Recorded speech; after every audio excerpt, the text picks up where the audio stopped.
More on this story, we can bring in France 24's international affairs commentator Douglas Herbert. Good to see you, Doug. Now, this news today illustrates that Macron is clearly not willing to give in to pressure.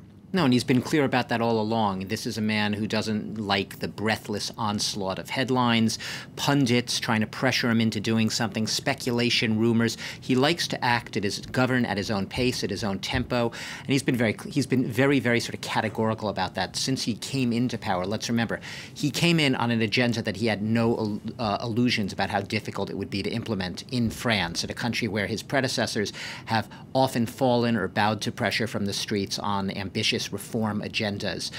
There's been a lot of criticism of him trying to change too much too fast, and you have to say that what he has his work cut out in the sense that his ambition is to basically change the way France does business, to make the country more dynamic, to make it more entrepreneurial, to make it easier to run a business, to change the whole labor model, essentially, to make it a lot more flexible. And he's already, in his first 17 months, as some French would see it, rammed through reforms aiming at labor layoffs, the labor code, the work code, overhauling the state railway, SNCF, and he has an even more ambitious agenda ahead. You know, he's going to go into pensions now. He's going to take aim at benefits and services.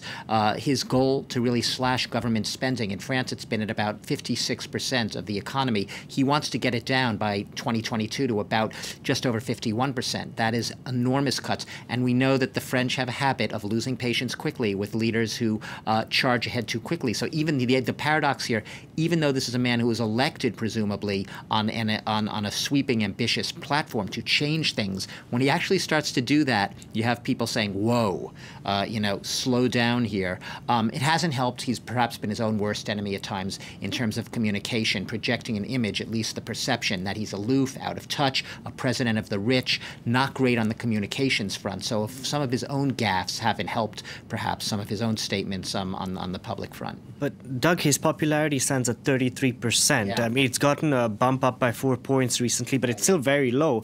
Is it the case that he's trying to change too much too soon? Well, yeah, look, that's a debate, obviously, right? Do you want France to change or not? But there is a sense that he knows that France has been in the past very resistant to change. He actually used that exact phrase in one of his public statements recently, and he got a lot of blowback for it, raising this specter, the French being resistant to change. People resented him for saying that.